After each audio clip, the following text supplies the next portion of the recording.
The best thing about me is that I never ever make controversial videos. मैं कभी भी कोई controversial video बनाता ही नहीं, ना मैं कभी कोई controversial language use करता हूँ.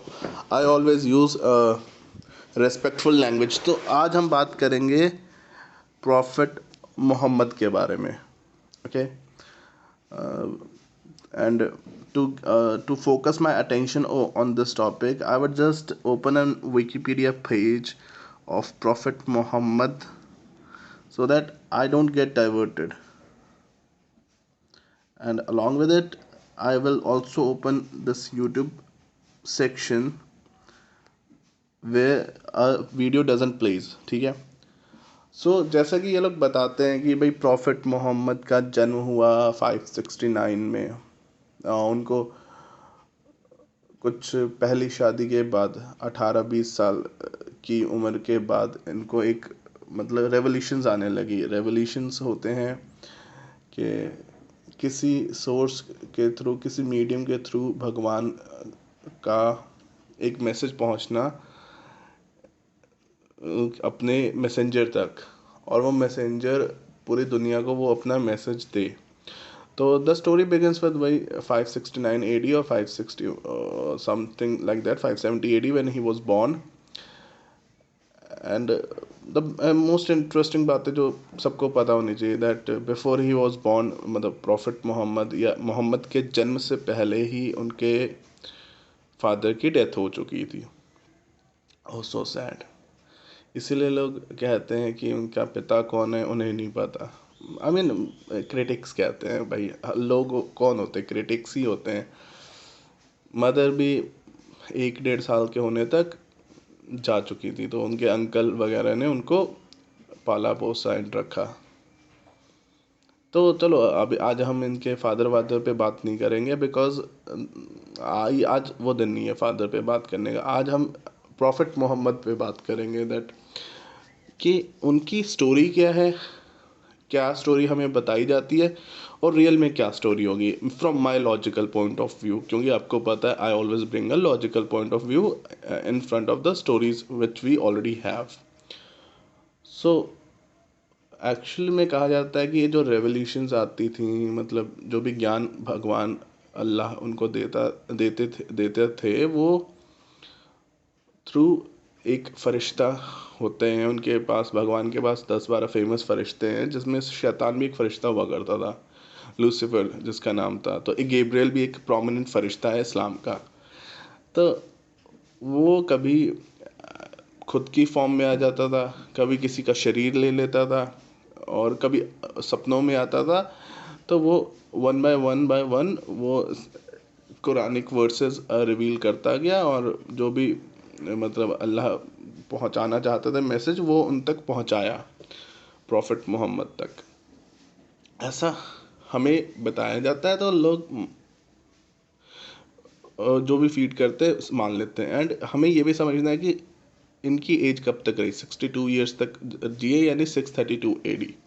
उसके बाद जो इनके फ्रेंड्स थे वो इस्लाम के लीडर्स बने, फर्स्ट सेकंड थर्ड फोर्थ खलीफा बने. चाहे वो अबू बकर हो, चाहे उसके बाद उमर हो, उस्मान हो, या ख़ुद अली हो जो उसका उसका कज़न भी था एंड उसका दामाद भी था. चलो वह सब के बारे में बाद में बात करते हैं. सबसे पहले हम ये बात करते हैं कि गैब्रियल कौन था. वह फरिश्ता जिसे इस्लाम में या अरबिक में जबरील कहते हैं, जो वो मैसेजेस लेकर आता था. एक्चुअली वो एक प्रोमिनेंट फरिश्ता था, इसलिए उसका ही काम था ये मैसेजेस लेकर आना. अब बात ये है कि वो मैसेजेस काफ़ी वैसे होते थे जैसे इब्राहिम के पास लेकर आए गए थे, या इब्राहिम को जो गॉड ने वर्सेस बताई थी वैसे, कि भाई देखो गॉड सिर्फ एक है. तो मतलब गॉड मल्टीपल नहीं है, ठीक है. एंड जो बुत परस्ती करते हैं वो गॉड को पूजने का सही तरीका नहीं है. जैसा इस्लाम बताता है कि हम इस तरह से नहीं पूजना. एंड उसके बाद इस्लाम की कोई भी जैसे 4 शादियां हो गई, या फिर कोई भी रिचुअल जो आपके मुस्लिम फ्रेंड्स और आपके लोकेलिटी में लोग अडॉप्ट करते हैं, वो सारी बातें मतलब जो भी है थ्रू प्रॉफिट मोहम्मद लोगों को मिलती रही। तो यहाँ पर बात ये आती है कि वो क्या जो ये गैब्रियल था, क्या ये सही में कोई फरिश्ता है? अगर वो फरिश्ता है तो वो अब क्यों नहीं आता? मतलब now we are in a more materialistic world, so ये अब क्यों नहीं आता? अब हमें या किसी को क्यों नहीं मिलता गैब्रियल? तो एक्चुअल में क्या है कि गैब्रियल जो है वो एक मन की घड़ंत है, यानी एक थॉट है कि जो जब्रील फरिश्ता के थ्रू अल्लाह ने मैसेजेस दिए हैं एंड ऑल दैट।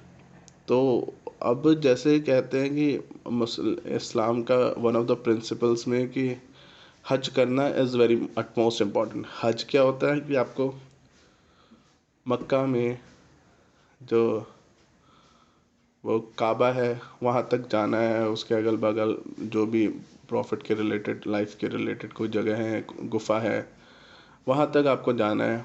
तो इसे कहते हैं। एंड हर इस्लामिक जो पर्सन है, मुस्लिम है, वो काबा की डायरेक्शन में ही करेगा, क्या सजदा करेगा या नमाज पढ़ेगा टुवर्ड्स वेस्ट। तो जो इंडियन तो इसलिए लोग कहते हैं कि जो हिंदूज़ हैं वो ईस्ट की तरफ करते हैं, मुसलमान जो है वेस्ट की तरफ करते हैं। बट ऐसा नहीं है, मुसलमान सिर्फ काबा की तरफ डायरेक्शन करके करता है पूजा, अपनी नमाज करता है, दुआ करता है। वो ना इधर जाता है ना उधर जाता है। तो जो अमेरिका की तरफ रहते हैं वो ईस्ट की तरफ ही करते हैं, यानी वो सूर्य देव की तरफ ही करते हैं, अगर हिंदुओं के माइंड सेट से सोचा जाए तो ये अब इन बातों में ये आता है कि क्या इसने ये ऑथेंटिक रिलीजन बनाया था, जो, या फिर इसने बस जो इसके मन की घड़ंत थी और उसने अपने ही मन से रिलीजन बनाया। तो देखो, पहली जो स्टोरी है गैब्रियल की, वी कैन ऑल नो कि गैब्रियल जैसा कोई भी नहीं रहा होगा। गैब्रियल ही वो मतलब वो इसकी इसके आइडियाज़ को एक एक्सक्यूज़ देने का तरीका था। जैसे इब्राहिम अपने आप को कहता था कि मैं भी एक मैसेंजर हूँ।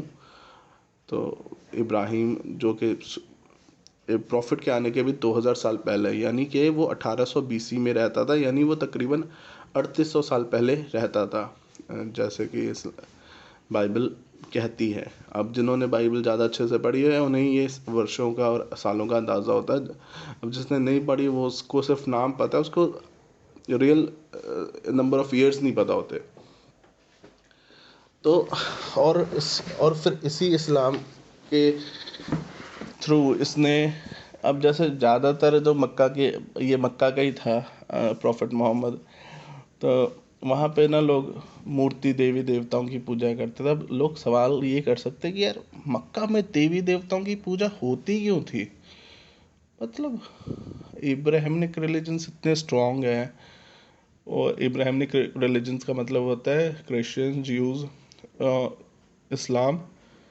तो फिर इनको देवी देवताओं का इतना मतलब बोलबाला कैसे? और ऐसा भी कहते थे कि अल्लाह की 3 बेटियां थी, अल्लत, अजमत, ऐसे। वो तो तुम लोग विकीपीडिया गूगल करके फाइंड आउट कर ही लोगे कौन कौन बेटियां थी। तो ये सारी मतलब तो ये है कि 360 मूर्तियाँ, मतलब नंबर इज़ ऑलवेज इररेलेवेंट कि मक्का के अंदर कितनी मूर्तियाँ थी, 360 थी, 400 थी, 500 थी, 600 थी। मुझे हमेशा ये इररेलेवेंट लगता है। मुझे ऐसा लगता है कि यार मूर्तियाँ थी, काफ़ी इनफ नंबर में थी, वो इम्पोर्टेंट है। तो जो ये मुस्लिम्स हैं उनके लिए काबा की तरफ डायरेक्शन करके करना इम्पोर्टेंट है। अब और ये बोलते हैं कि इस तरफ इसलिए क्योंकि ऐसा कुरान में कहा गया है। अगर ये इतना इम्पोर्टेंट है तो इससे पहले जीसस या इब्राहिम या मोसेस, जिसे मूसा कहते हैं, इन्होंने कभी काबा की तरफ डायरेक्शन करके नमाजें क्यों नहीं पढ़ी? ये हमेशा नमाजें किस डायरेक्शन में पढ़ते थे? जेरूसलम के डायरेक्शन में, यरूशलेम की डायरेक्शन में। तो अब सवाल उठता है कि यार फिर मुसलमान जो कि सबसे वर्ल्ड्स ओल्डेस्ट रिलीजन है, बाबा आदम के ज़माने से शुरू है, तो बाबा आदम वगैरह ने कभी इस डायरेक्शन में नहीं की, तो हमारे लिए हज, हमारे लिए ये डायरेक्शन का किबला काबा क्यों इम्पोर्टेंट कर दिया गया?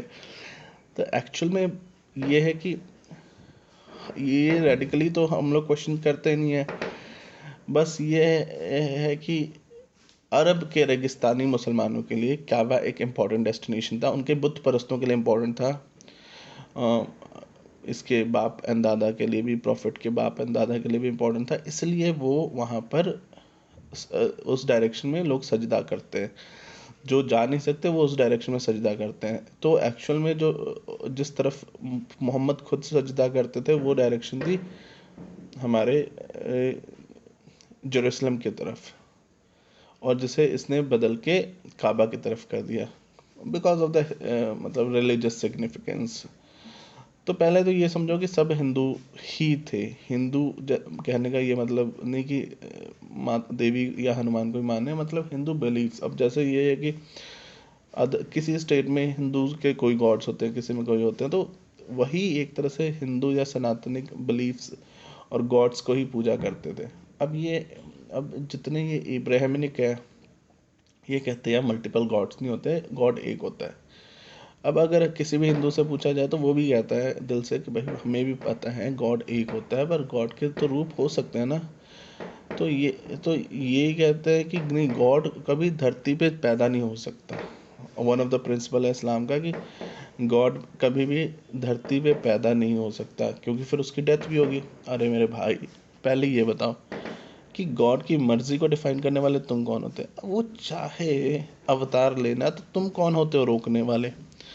और फिर इनसे पूछो कि गॉड आसमान की कौन सी लेयर में है, तो ये आपको बता नहीं पाते कि आसमान के मतलब अंतरिक्ष में है, कहाँ पे है, पर है तो ऊपर ही है इनके हिसाब से। तो एक्चुअली ये पूरा जो इस्लामिक और कुरानिक प्रिंसिपल है, ये बहुत ही मतलब बेवकूफ़ाना है, बिल्कुल इडियोटिक एंड स्टूपिड प्रिंसिपल्स पे है। अब ऐसा मैंने बोला तो मेरे को प्रूफ तो करना पड़ेगा पॉइंट। तो तो ये कैसे प्रूव किया जाए कि इडियोटिक एंड स्टूपिड प्रिंसिपल्स पे? भाई ये कुरान की जो वर्ल्ड की यूनिवर्स की डिस्क्रिप्शन है उसी से पता चल जाता है that earth is flat, and after that one more thing, earth is flat, and यही कि जो सन है वो अर्थ के अराउंड चक्कर लगाती है, क्योंकि जो आम इंसान सोचेगा वही तो प्रॉफिट सोचेगा, जो आम इंसान सोचेगा जैसे परसीव करेगा वही तो प्रॉफिट बताएगा। तो ये इस्लाम की टिपिकल सोच जो है वो मतलब इंसान की नॉलेज को भी, उस वक्त के टाइम के इंसान की नॉलेज का भी प्रतिबिंब है, मिरर है। जबकि यहीं पे हम 5th AD के आर्यभट्ट की बात करें तो भाई आर्यभट्ट तो इतने महान थे कि उन्होंने तो धरती और सूर्य के बीच का डिस्टेंस, धरती और मून के बीच का डिस्टेंस तक बता दिया था, जो कि 200-250 साल पहले पैदा हुए थे। तो उन्हें ये सारी नॉलेज थी कि धरती गोल है, उन्हें अणु की नॉलेज थी, परमाणु की नॉलेज थी, क्योंकि वो तो उनसे भी पहले भास्कर जो थे उन्होंने ये सारी बातें बताई थी। इवन इन इंडियन सिविलाइजेशंस को आप कई बार विकिपीडिया या कहीं पे भी गूगल पे जाके देख सकते हो कि 4.5 बिलियन ईयर्स पुरानी है वर्ल्ड। ये तक हिंदू सिविलाइजेशंस को पता था। क्या इनको पता था? इनके लिए तो वही 3800 साल पहले इब्राहिम, 4400 साल पहले या 4600 साल पहले जब फ्लड हुई थी अर्थ, तकरीबन तब नूह यानी नोआ, क्रिश्चियनिटी में नोआ बोलते हैं उसको, और 5800 साल पहले बाबा आदम, और उसके पहले 7 दिन में अल्लाह यानी गॉड ने अर्थ बनाई। और एक्चुअल में मोहम्मद किस तरह से यूज़ करता था इस्लाम को अपने मटेरियलिस्टिक हैप्पीनेस के लिए? अभी उनके कैरेक्टर पे हम क्या ही बात करें, कैरेक्टर पे बात करते तो नूपुर याद आ जाती है। 6 साल की बच्ची के साथ तुमने पहले शादी की, फिर 8 या 9 साल की हुई तो तुमने उस मैरिज को कंज्यूमेट किया। अब ये क्वेश्चन है कि क्या उन्होंने सही में कंज्यूमेट किया था, क्या पता, क्योंकि उम्र तो 53 58 54 हो गई थी, तो क्या पता कंज्यूमेट ना किया हो। मतलब कुछ अच्छे लोग ऐसा आपके सामने बोल सकते हैं। तो एक बात याद रखना, मैरिज तब तक इस्लाम में वैलिड नहीं होती जब तक कंज्यूमेशन ना हो जाए। कंज्यूमेशन का मतलब समझते हो ना क्या है? शादी के बाद कंज्यूमेट करना, जो सुहागरात वाले दिन होता है, वही उसी को कंज्यूमेशन कहते हैं। यानी सेक्स हो जाना, कंप्लीट हो जाना रिश्ता। एंड एज यू नो, तब तक 53 54 साल एज रही थी, और 8 साल 9 साल के बच्चे के साथ जो कंज्यूमेट करे, हम उसको, हम क्या, हमारा कॉन्स्टिट्यूशन या फिर हमारा लॉ उसको क्या बोलता है? If you are 30 40 50 25 18 plus and you go out and consummate with a 6 7 8 9 year old girl, तो तुम्हें लॉ क्या तोहफा देगा? तुम्हें लॉ कितना प्यार देगा? तुम्हें लॉ किस नज़रिए से देखेगा? एंड तुम्हें पब्लिक किस नज़रिए से देखेगी? तुम्हारी फैमिली किस नज़रिए से देखेगी? I mean just think everybody of you, कि हम अगर यही काम करें तो हम किस नज़रिए से देखे जाएंगे? आई थिंक इमेजिन करो, क्योंकि मैं कौन होता हूँ बताने वाला कि किस नज़रिए से। तुम इमेजिन करोगे, अपने आप समझ आ जाएगा कि किस नज़रिए से। हाँ भाजी।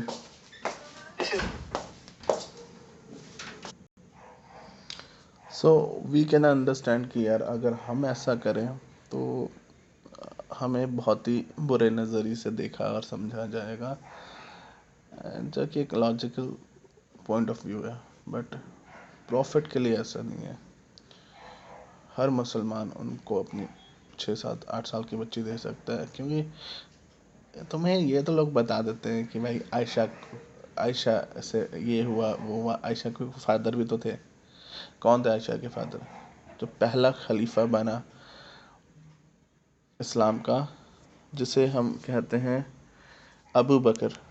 और अबू बकर इतना फेवरेट नाम है इस्लामिक्स का कि एक बहुत बड़ा आईसिस का लीडर था, जिहादी लीडर, उसने अपना नाम अबू बकर अल बगदादी बताया।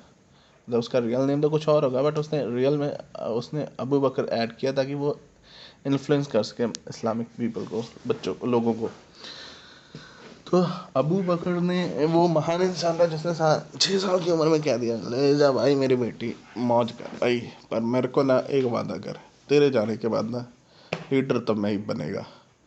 तो उसने वो लीडरशिप कह दिया, हाँ भाई अगर मैं गया जल्दी तो मेरे जाने के बाद खलीफा इस्लाम का असली लीडर तो ही है।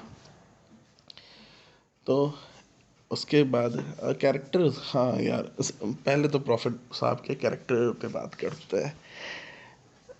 कैरेक्टर से पहले ना कुछ और अच्छी बात कर लेते हैं, जैसे कि 5 बार नमाज पढ़ना एक अच्छा काम होता है। लोगों को ज़कात देना, गरीबों की मदद करना, ये भी बहुत अच्छा काम होता है, होता नहीं क्या?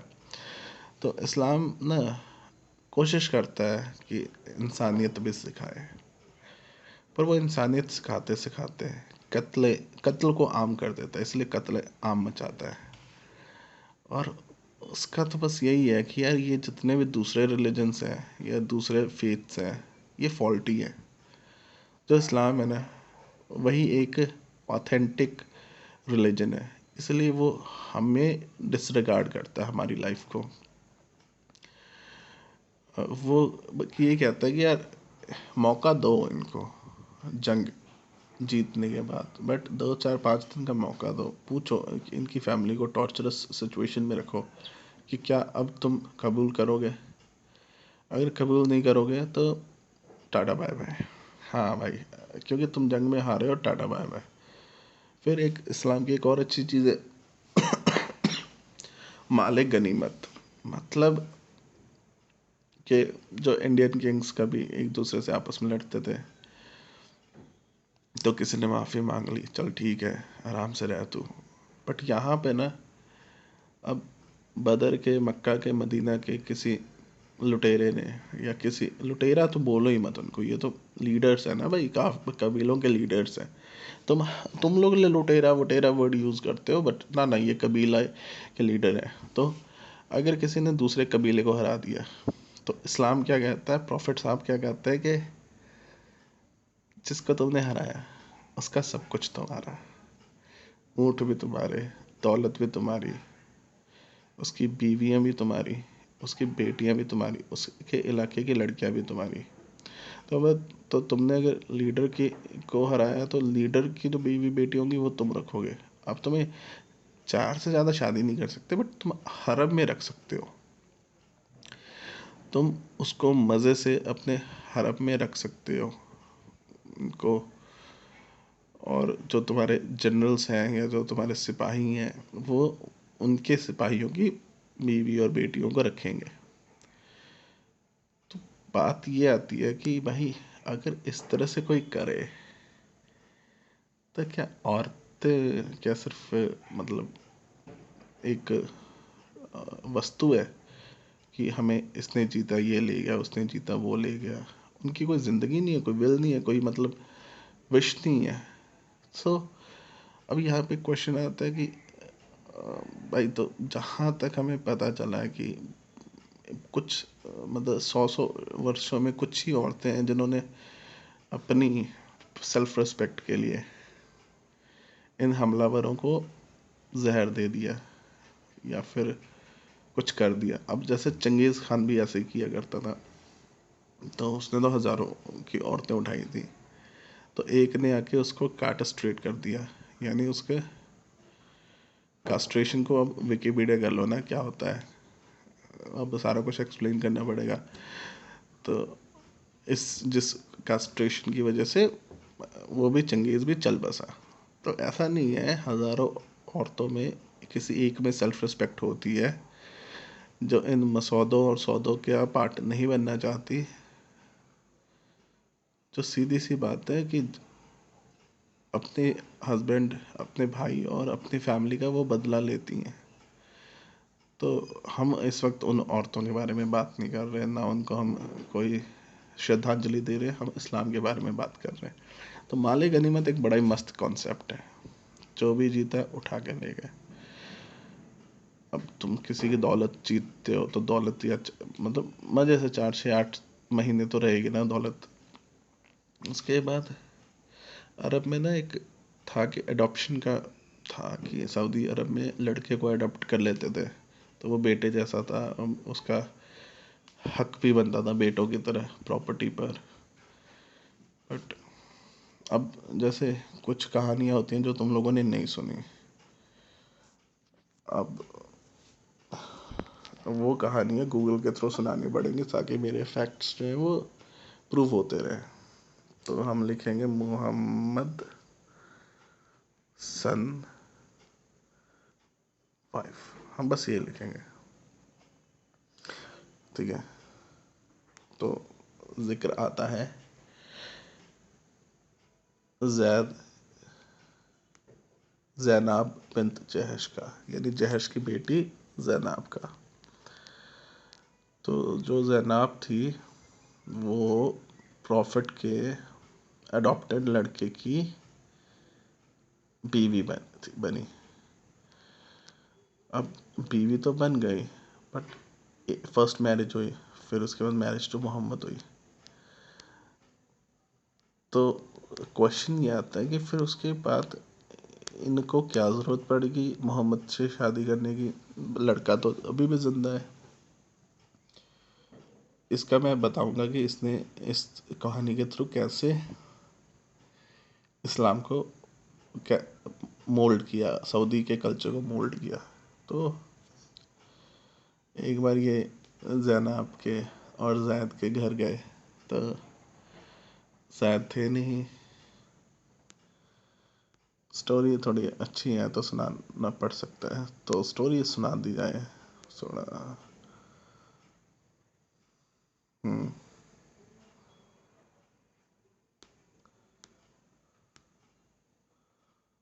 हाँ,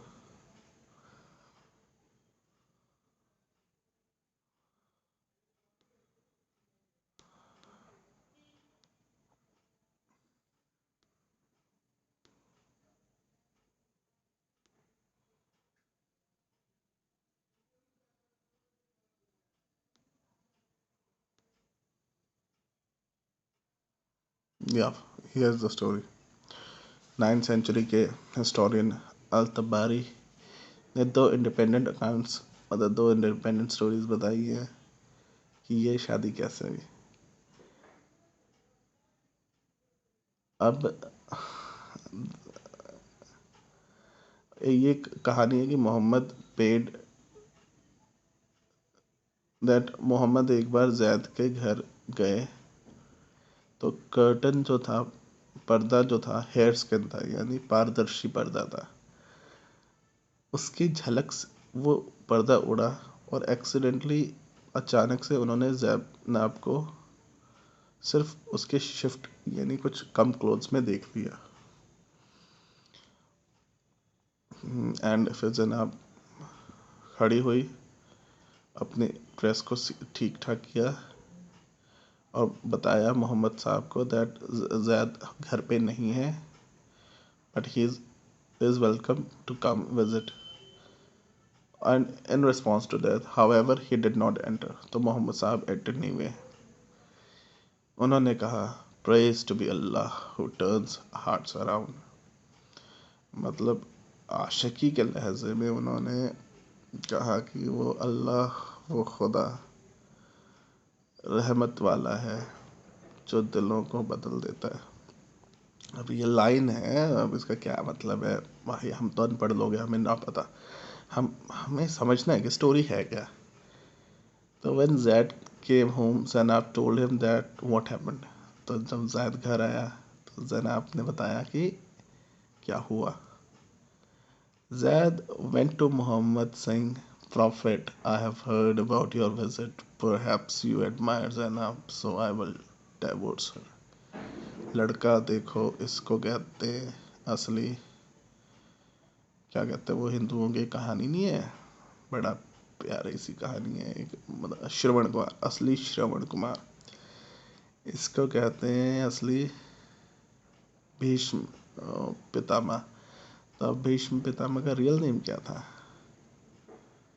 अब जो भी होगा व्हाटएवर, मतलब इसको कहते हैं सच्चा पुत्र, इसको कहते राम नहीं बोलूँगा क्योंकि राम तो रिलीजियस हेड है ना हिंदुइज्म के, तो उनसे कंपेयर नहीं करूँगा। हम श्रवण कुमार एंड भीष्म से कंपेयर करता हूँ कि ये होता है सच्चा पुत्र, जो कहता है अपने पिता को कि डैडी मुझे पता है आप ज़ैनब को एडमायर करते हो, तो मैं आपके लिए उसको छोड़ दूंगा।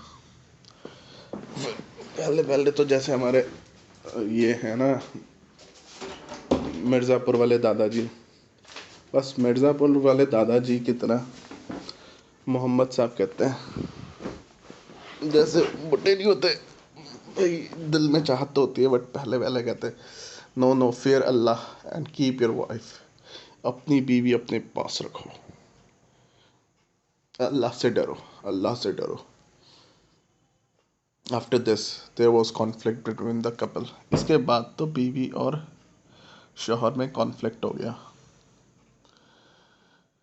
However, the story has been reject करो ना करो whatever, बट स्टोरी की कोई स्टोरी अडॉप्ट करो, एक्सेप्ट करो, रिजेक्ट करो, जो भी है, बट फैक्ट क्या है कि मोहम्मद से शादी हुई,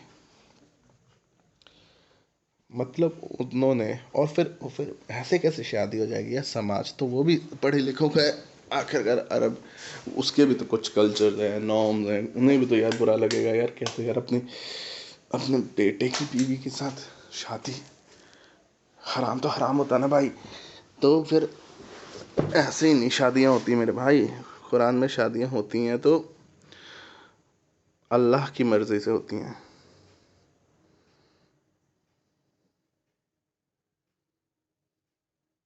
हम्म, तो is mentioned in Quran, behold, thou didst say to one who had received the grace of Allah and the favor, retain your thou in wedlock your wife and fear Allah, but you didst hide in your heart that which Allah was about to make manifest. That तो इसमें अल्लाह कह रहे हैं कि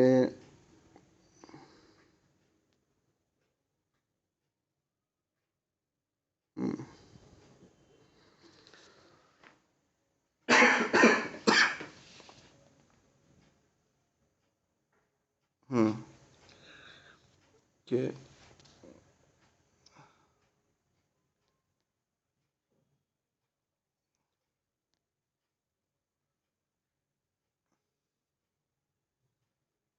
हम्म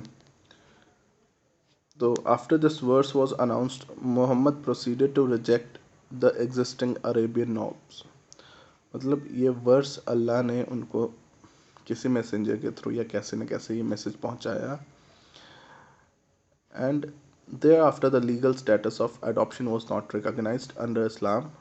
Zayd reverted to being known by his original name Zayd ibn Haritha instead of Zayd ibn Muhammad. मतलब सिर्फ अपने adopted बेटे की बीवी से शादी करने के लिए एक नेक प्रथा जो इस्लाम में थी कि जिनका कोई पेरेंट्स नहीं होता, जो अनाथ होते हैं, यतीम होते हैं, उनको अडॉप्ट करने की वो प्रथा ही बदल दी।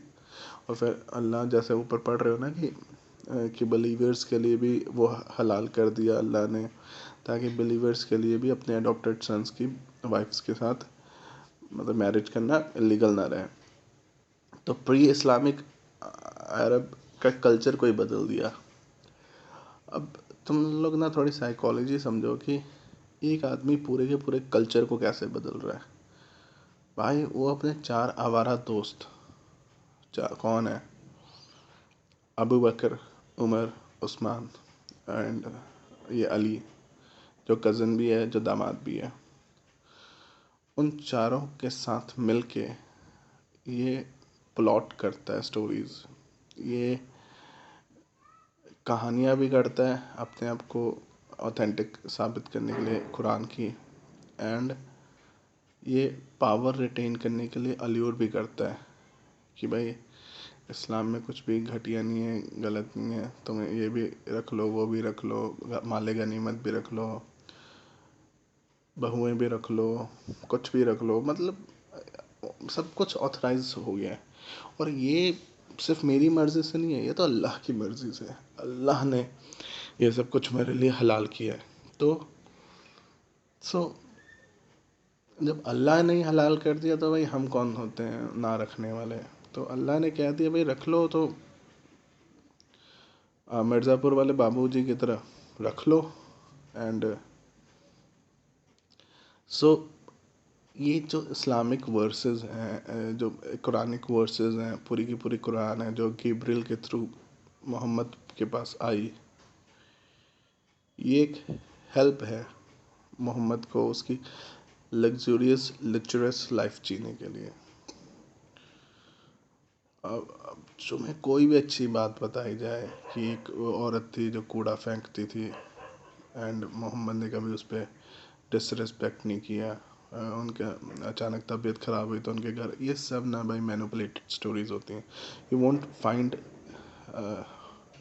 ओरिजिन ऑफ सच स्टोरीज, और मतलब कुरान हदीस में ये सब नहीं मिलती। ये सब यहाँ पे लोकल मौलानाज बनाते हैं, फैब्रिकेट करते हैं स्टोरीज को।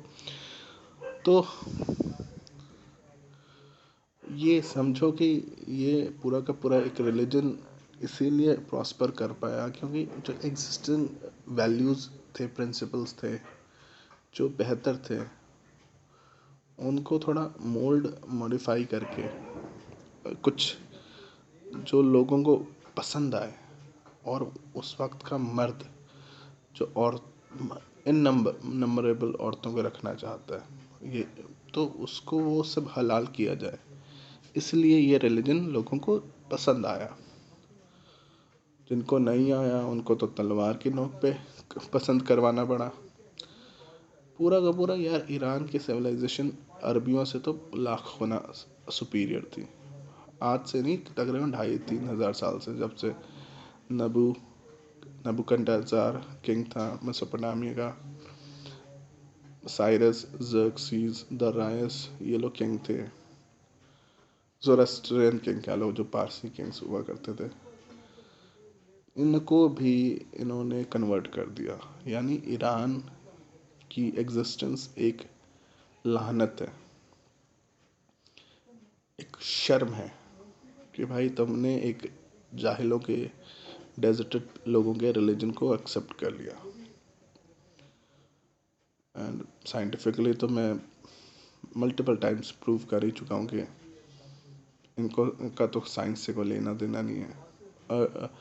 Aryabhata who knows everything about earth, its movements and its distance, Quran knows nothing, Quran कुछ भी नहीं बता रहा। हिंदू सिविलाइजेशन, थोड़ा सा ना डेटिंग क्रिएशन पे जाते हैं ताकि हमें समझ आए कि सिर्फ भारतीय सिविलाइजेशन या हिंदू सिविलाइजेशन ही वर्ल्ड को, अर्थ को समझती है। सुमेरियन एंड बेबीलोनियन, उसका डेटिंग क्रिएशन क्या है? is the attempt to provide an estimate of the age of earth, age of universe as per the original myths or religious traditions। मतलब उस वक्त के civilization, religion क्या सोचते हैं, अर्थ कितनी पुरानी है। तो अगर तुम देखो कि सुमेरियन एंड बेबीलोनियन सिविलाइजेशन क्या मानती है, 28,800 साल। इजिप्शियन क्या मानते हैं? इजिप्शियन भी 40 कुछ हज़ार BC। तो 42,000, 2,000 AD जोड़ लो, 42,000 हुआ। फिर तुम्हारे ग्रीक एंड रोमन क्या मानते हैं? तकरीबन 2376 BC है, प्लस 2000 AD अगर ऐड कर लो तो 4,500-5,000 साल, उससे ज़्यादा तो नहीं मानते। तुम्हारे पारसी बॉयज़ क्या मानते हैं? वो रतन टाटा वाले 12,000 प्लस 2,000, 14,000, उससे ज़्यादा पहले तो नहीं मानते। ठीक है, हिंदुज़म में बाद में ओपन करूँगा, पहले चाइनीज़ भी देख लेते हैं वो क्या मानते हैं। 36,000, 39,000 BC प्लस 2,000, 41,000। मायान्स, ये लैटिन अमेरिका, साउथ अमेरिका वाले क्या मानते हैं? 3,114 BC प्लस 2,000, 5,000 साल। इब्राहिमिक, समझे ना, इब्राहिमिक, जो इब्राहिम के बच्चे थे, इस्माइल एंड इसाक, इसाक के बच्चे हुए वो कहलाए क्रिश्चियंस एंड ज्यूज़, और जो इस्माइल के बच्चे हुए वो पीढ़ी बाय पीढ़ी वो बने मोहम्मद के वाले, यानी मुस्लिम्स। अब वो उनका क्या मानना है, बाइबल का क्या मानना है, देखते कितने साल। अबाउट 5,500 BC और 4,000 BC, वही जो मैंने बताया था कि 58 साल या 6,000 साल पहले आदम का जन्म हुआ, तो ऑलमोस्ट उतना ही। एंड अर्ली जूश एस्टिमेट्स वो भी तकरीबन वही 3,761 ये BC, 5,228 मेसोरेटिक रही होगी कोई सिविलाइजेशन। भाई हर चीज़ मुझे भी नहीं पता हो सकती। अदर बिब्लिकल डेट्स जो भी है, तकरीबन 12, 13, 15, 20, 30,000, 4,000, 5,000 साल हर सिविलाइजेशन यही मानती है। और बिब्लिकल ये मानती है तो इस्लाम भी यही मानता है। अब क्यों? क्योंकि जो जो बाइबल में वो इस्लाम में मेंशन है ना, जो बाइबल के प्रॉफिट्स हैं वो इस्लाम के भी प्रॉफिट्स हैं। ठीक है, तो कहीं ये नहीं लिखा कि इस्लाम कुछ वर्ल्ड की, अर्थ की एग्जिस्टेंस को समझता है। तो आखिर समझता कौन है? लेट्स फाइंड आउट, कोई तो समझता होगा। हिंदुज़म, देखते हैं हिंदुज़म क्या कहता है। अरे वाह! The Indians of the 5th century AD calculated the age of the earth is 4.3 billion years. Scientists in 19th century earth were convinced it was 100 million years.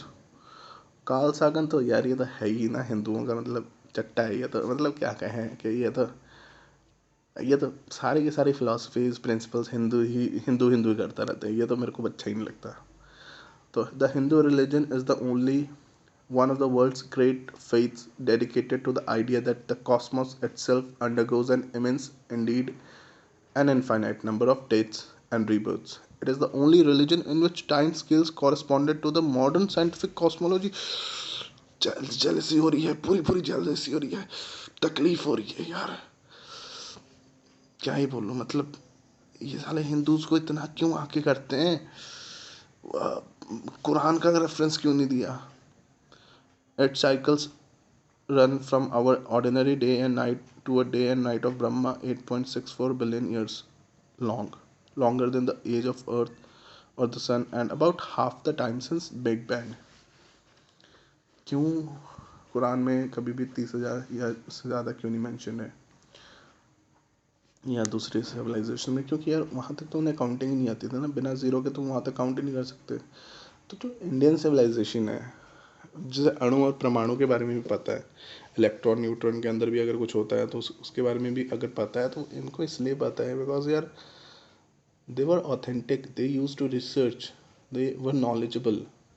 उन्होंने गॉड को जिस तरह से डिफाइन किया है कि गॉड अंश हर इंसान में है, वो कुछ ऑथेंटिक है। ये तो भाई हम जैसा लेमन है, हमें कुछ नहीं पता। अगर हमें साइंस ना पढ़ाई जाए तो हमें जिस तरह से अर्थ को हम परसीव करते हैं, वर्ल्ड को, वैसे ही हम बताएंगे। तो ये कुरान वगैरह इंसान की मन की घड़ंत है, मन की सोच है, नथिंग एल्स। तो इन सारे पॉइंटर्स से ये प्रूफ होता है कि हिंदू रिलीजन तो समझता भी है वर्ल्ड को, अर्थ को, गॉड को, बट इस्लाम, बाइबल का क्या मजाक उड़ाने है। बाइबल इज नथिंग अबाउट के, yeah, it dates back to Abraham and other stories, but it's all about Jesus. Yeah. Christianity is all about Jesus and his love for the humanity. So but ये है कि जो उसको चला रहे हैं churches, they have nothing to do with Jesus. उनका तो जीसस से कोई नाता नहीं है। बट हाँ, मतलब एज यू कैन अंडरस्टैंड कि इस्लाम कमेंट्री हर चीज़ पे करेगा, समझता कुछ भी नहीं है। कुरान समझता दुनिया में कुछ भी नहीं है। आज के मौलानाज अपने आप को लॉजिकल डिफाइन करने की कोशिश कर सकते हैं विद देयर लाइज, बट यार डेटिंग क्रिएशन, अणु परमाणु की नॉलेज समझ, यार ये सब कुछ क्या प्रूव करता है भाई कि तुम एक दुनिया क्या है पता ही नहीं है। तुम्हें लगता है चांद और सितारे लटके हुए हैं आसमान में, तुम्हें लगता है चांद सूरज डूबता है शाम में, भाई तुम्हें कुछ नहीं पता। और ये फैक्ट है, बुरा मानने वाली बात नहीं है, ये फैक्ट है। एंड चलो टाइम आ गया वीडियो अपलोड करने का। एक भी अब्यूज़ नहीं, एक भी गलत बात नहीं, डेटा और इन्फॉर्मेशन के बेसिस पे जो समझ जो दिख रहा है वही मैं प्रेजेंट कर रहा हूँ। Thank you.